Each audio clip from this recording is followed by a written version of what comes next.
I can't speak for the other branches, but as far as Army, these things don't normally happen, and I'm like, where are people getting these from? So I'm going to talk to you about them today.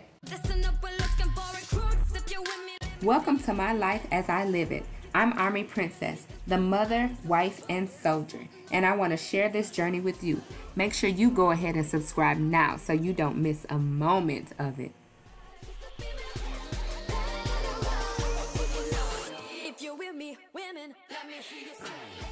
Hey everybody, it's Army Princess here, and welcome back to my channel. So I am Army Princess. I've been in the military for over 10 years now, and I love to share my experiences with you all. You might want to consider hitting that subscribe button and hitting the notification bell to be a part of the Army Princess Platoon. Like I always say, we have fun here. We have fun in the comment section. If you know somebody that's military, if you're planning on joining the military, or if you just want to know more about the military, that's what we talk about here on this channel, as well as my life. So make sure you hit that subscribe button to become part of the family. I have been getting a lot of weird or random questions lately, and I don't want to call them weird, random. I don't want to offend anybody, because like I always say, if you don't know, you don't know. But it's like the same type of questions all of a sudden lately, and so I am going to debunk some of the misconceptions that people seem to think happen in the military or in the Army. For say, I can't speak for the other branches, but as far as Army, these things don't normally happen, and I'm like, where are people getting these from? So I'm going to talk to you about them today. Before I get started in this video, I do want to say that I will be filming. I want to say that I will be filming a Q&A video coming up soon. I have had a couple people request a Q&A video, so if you have any questions for me, make sure you go ahead and leave them below.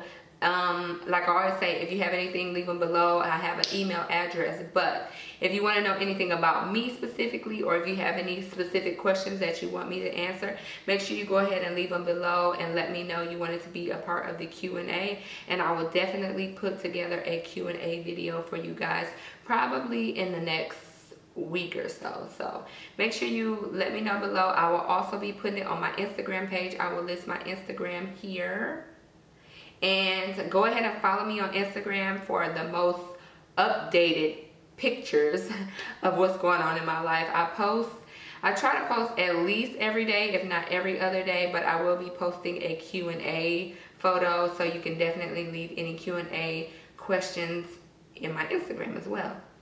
But let's go ahead and get started. So this question,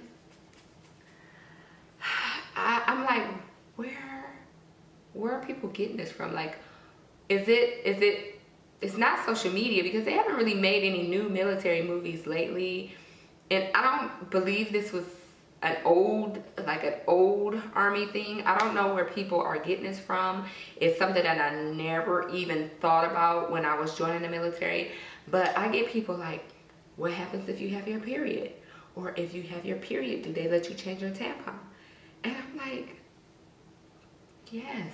Like, even in jail, you can change your tampon, but it's not even that serious. Like, so questions that I've been getting is like, what happens if you get your period in basic training?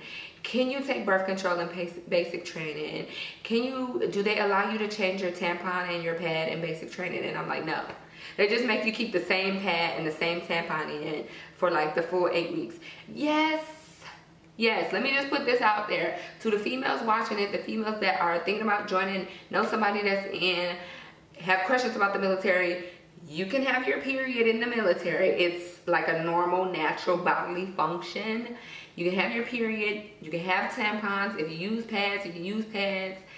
You can go to the store. You know, they have what's called a shopette, where they supply pads and tampons, and you can buy those things, and you can go to the bathroom whenever you need to go to the bathroom and change it out. It's not like something, the wrath of God is going to come down if you have a period and like you're just going to get smoked and they'll never let you change your tampon. Like, we have bathroom breaks, but if you have to go to the bathroom in between, you raise your hand, let the drill sergeant know you need to go to the bathroom, put some tampons or pads in your pocket, and go do what you have to do in the bathroom. So I just want to answer that question because I've been getting it a lot lately, and I was like, who even thinks of that? But I guess, you know, I never thought of it.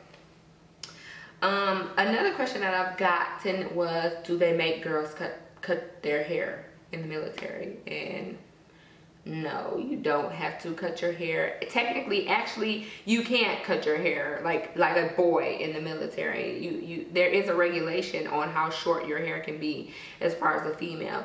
So it has to be a certain length. It can be tapered on the sides, but you cannot cut your hair like bald like a guy in the military. Technically, you are out of regulation. Now, as far as the what were those females, like special forces? I think it was like some special forces where they just now letting infantry and special forces females join. I don't know what the regulations are for those females.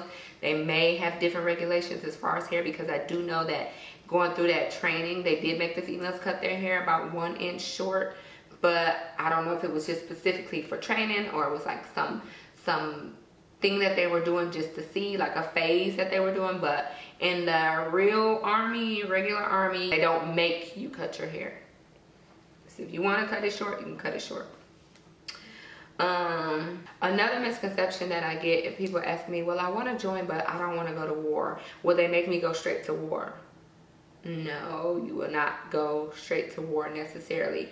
Now, depending on your MOS, depending on your job, you could get deployed your first year, or when you get to your first duty station, because usually, most likely, if you go into a deploying duty station, like I would say, for example, Fort Hood, they deploy very, very often. They deploy in rotations or cycles. So if you get to your unit and they are about to deploy, then yes, you might have to go. If you get to a unit that's coming back, or they're already there, they may just leave you there and you'll go on the next rotation.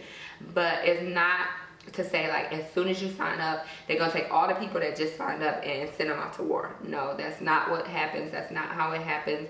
You'll probably most likely be needed to the Army. So wherever they need you, whether it's Fort Hood or Fort Bragg or Fort Lee or Camp Zama or Wiesbaden, Germany, wherever they need you is where they're going to send you. If that unit happens to be deploying when you get there, then you'll probably go, or you may not go. But you won't sign up and they'll just ship all the new people off to war. That's not how it works. So somebody asked me about using their phone. In particular, I don't know if they were talking about basic training or in general, can you use your phone? This is not really a misconception, because a lot of times in basic training, they will take your phone away. I'm not even gonna say a lot of times. They will take your phone away when you get to basic training, depending on what basic training base you go to. They probably will take your phone away. Some places have phases where if you had a certain phase, red, white, and blue phase, if you get to a certain phase, you can get your phone back for whether it's the day or an hour a week, or however they determine they're going to let you use your phone. Some of them don't let you use your phone at all until the end. It just depends on where you're going. But in basic training, you probably won't have your phone with you on you 24/7, because you need to be focused. So they take away all the distractions. They take that away from you. Now, once you pass basic training in AIT, you graduate, you go to your duty station. I have my phone on me at all times. I can use my phone at any time. Nobody's gonna walk up to me and fuss me out and smoke me for having my phone. I can have my phone with me. But in basic training in AIT, that's a totally different story. You probably won't have your phone. The last misconception that I want to talk about is PT. So I get people all the time, well, I want to join the military, but I can't because I can't do PT. So they told me that I can't even join. That is not true. You can work yourself up to passing the PT test. When I came in, I was not a physical person at all. I didn't do any sports in high school. I didn't run track. I didn't do anything like that. And I could barely do 3 push-ups, and I think it was like 10 or 15 sit-ups. I could barely do those things. I worked out with my recruiter before I joined the military. I worked out on my own.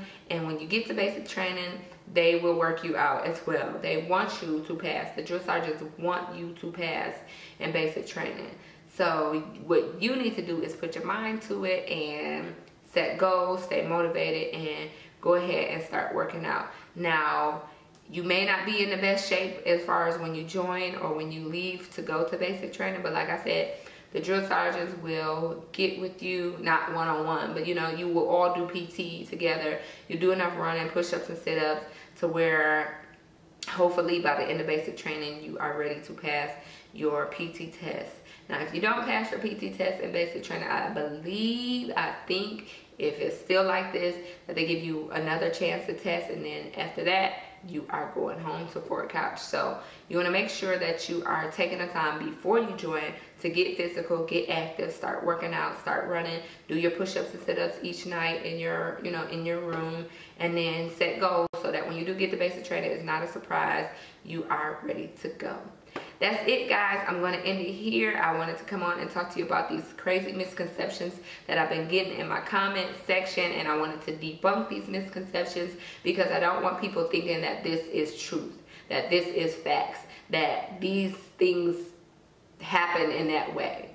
So I appreciate everybody who speaks to me in the comment section. Like I said, if you got a question, if you got a comment, go ahead and drop it below. If you got any Q&A from me, go ahead and definitely drop it below. But I just wanted to let you guys know what really goes on. And I will see you all in the next one. Bye. How about that?